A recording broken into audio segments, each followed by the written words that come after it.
maman, chère honorable, chère excellence, votre satisfaction est notre devoir. Voici la solution rapide pour toute activité des transactions. Oji mamacita, tu demandes qui de moi de nous pour t'acheter un décimassa.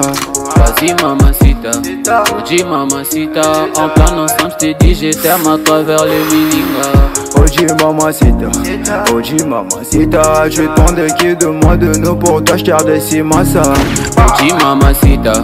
Oji mamacita, en plan ensemble je t'ai dit je t'aime à travers les miningas. Quand je pense à toi je suis pas allé, je suis BG encore. Tu t'en fous de mes reproches et de mes erreurs qui sont moches. La bonne j'arrange mes souvenirs dans la rage, je deviens rage quand je suis dans le... Mbote libota, mbote bande konangai, esengo mingi ya kopresente biso ndako oyo. Lupango oyo tozota la biso nyonso awa. Donc eza na 6 portes, mais toki non na balabala e bongo tozonga. Voilà. Donc awa toza na Prince. Donc o ba bengara route de Matadi.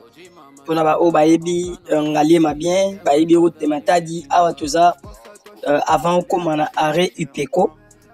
Donc avant komana UPECO, on a tout chez moi là, on a quoi expliquer nzela o emati o bon mitu kezo kita e uti Ipen Delvaux Gramalik mituka ezo kita et puis na donc awa mituka e uti ndeto lobi Gramalik Ipen Delvaux ezo kita liboso kuna ezali boyo kei DGC OK kitambo magasin de sécurité commune.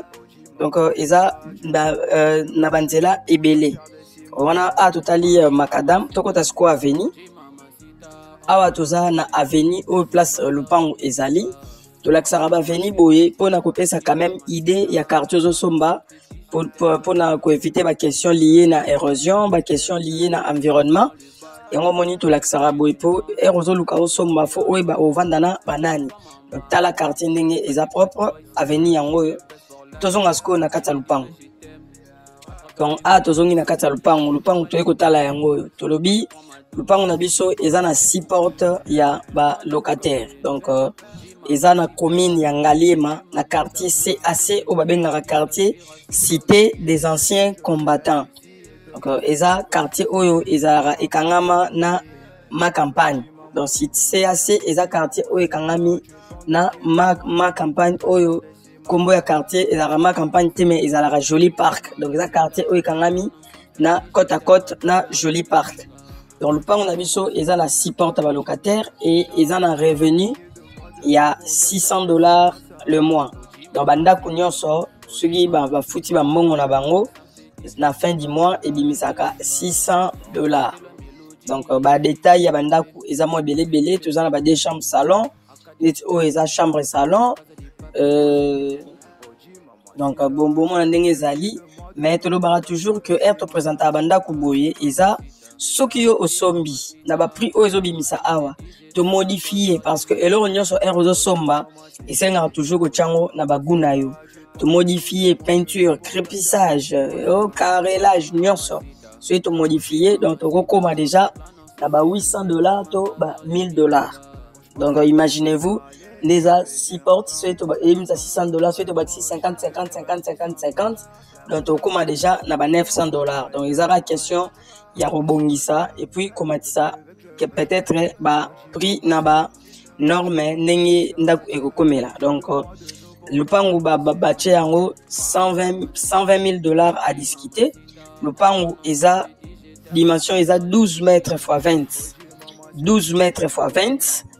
$120,000 à discuter.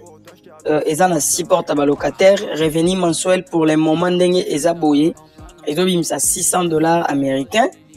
Na commune Yangaliema, quartier cité des anciens combattants, quartier Oekangamina Joli Park, vulgairement appelé ma campagne.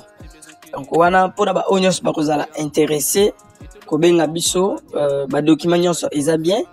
Donc le pan est comme en bonne et difforme. Donc voilà un peu les détails où il y a le pan na biso tolobi. Le pan est à 12 mètres x 20. Et à 6 portes il y a locataire et bien ça a $600 le mois. Bah $120,000 à discuter. donc ba document nyonso eza au complet. Tozobi malibanda ou tout le monde est avenir pour la dernière fois, donc avenir eza bien. Yango ndenge to moni, donc $120,000 à discuter et revenu $600 les mois na été au lupango ezaleli. Donc so to modifier biso moto yebi ndenge par rapport à ba calcul to meki ko sala. Bonne chance à tout le monde, merci beaucoup.